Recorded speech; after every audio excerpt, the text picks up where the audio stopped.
আজ অনেক বাড়িতে অশৌচ হবে। কাদের বাড়িতে? যারা আরবান নকশাল, যারা টুকরে টুকরে গ্যাংয়ে, যারা নিজেদের এখনো শহুরে মাওবাদী ভাবে, তাদের বাড়িতে আজ অশৌচ পালন হবে। তাদের বাড়িতে আজ কান্নার রোল, আমার কি হয়ে গেল গো, আমার সর্বনাশ হয়ে গেল গো। মাওবাদীদেরকে রাষ্ট্র খতম করবে, এটাই দস্তুর হওয়া উচিত। এখানে কোনো সহানুভূতি, কোনো কান্না কাটি, এই সমস্ত কিছুর জায়গা থাকবে না।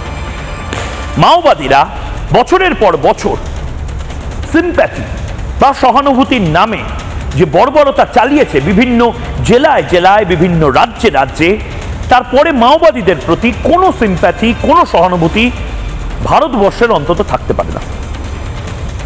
জেনারেল বিপিন রাওয়াত যে কথাটা বলেছিলেন, আমরা আড়াই ভাগে লড়াইটা করছি, একদিকে পাকিস্তান, একদিকে চায়না এবং বাংলাদেশ, এবং আড়াইয়ের যে অর্ধেক ভাগ সেটা হলো ভারতের মধ্যে যারা শত্রু, যাদেরকে আরবান নকশাল বলে,